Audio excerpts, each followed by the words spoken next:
పల్నాడు జిల్లాలో హత్యకు గురైన టీడీపీ కార్యకర్త తోట చంద్రయ్య కుమారుడు వీరాంజనేయులకు ప్రభుత్వంలో జూనియర్ అసిస్టెంట్ గా శాశ్వత ఉద్యోగం పర్మనెంట్ ఉద్యోగం ఇచ్చే ప్రభుత్వ ఆలోచనపై శాసన మండలిలో దుమారం రేగింది.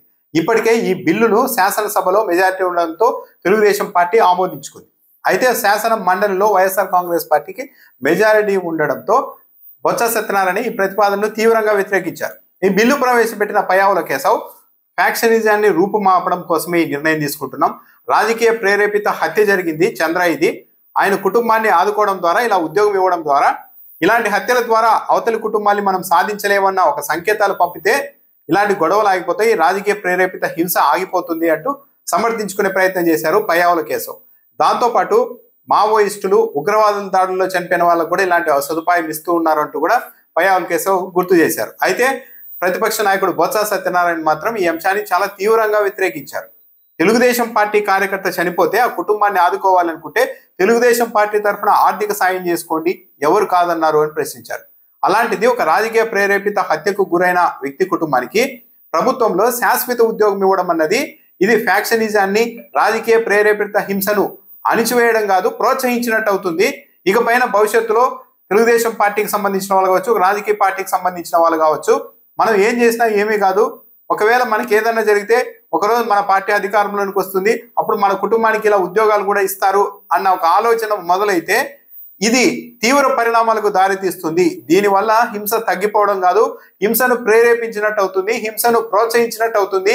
హింస జరిగి ఏమైనా జరిగినా సరే మన పార్టీ అధికారంలోనికి వచ్చినప్పుడు ఇలా ఉద్యోగాలు కూడా ఇస్తారు అన్నది ఒక సంకేతాలు వెళ్తే భవిష్యత్తులో తీవ్ర పరిణామాలు ఉంటాయి వీటి వల్ల. కాబట్టి ఈ ఆలోచనను వెనక్కు విరమించుకోవాలి అని బొత్స సత్యనారాయణ చాలా గట్టిగా డిమాండ్ చేశారు. అయితే బొత్స సత్యనారాయణ మాట్లాడుతున్న సమయంలోనే తెలుగుదేశం పార్టీ సభ్యులు కొందరు రన్నింగ్ కామెంట్ చేశారు. మీకు ఇష్టం లేకుంటే వాకౌట్ చేసుకొని వెళ్ళండి అంటూ వైసీపీని రెచ్చగొట్టే ప్రయత్నం చేశారు. దీనిపైన బొత్స సత్యనారాయణ చాలా తీవ్రంగా స్పందించారు.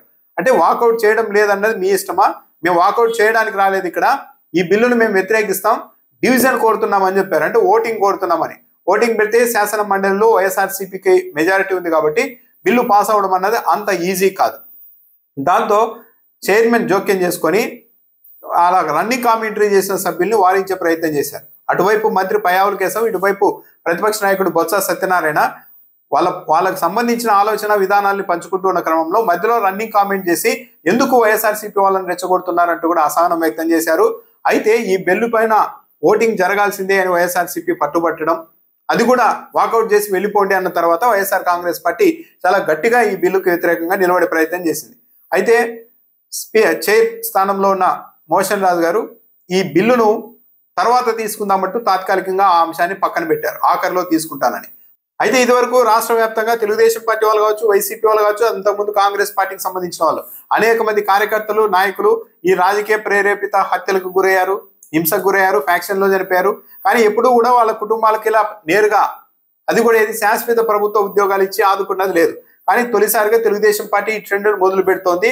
మరి ఈరోజు శాసన మండలిలో ఈ బిల్లును నెగ్గించుకుంటుందా లేదా అన్నది చూడాలి. వైఎస్ఆర్ కాంగ్రెస్ పార్టీ ఏమైనా చూసి చూడనట్టు ఈ వ్యవహారంలో వ్యవహరిస్తుందా, లేకుంటే బొత్స సత్యనారాయణ చెప్పినట్టే డివిజన్ మీదే కట్టుబడతారా, ఓటింగ్కే కట్టుబడతారా అన్నది అయితే చూడాలి.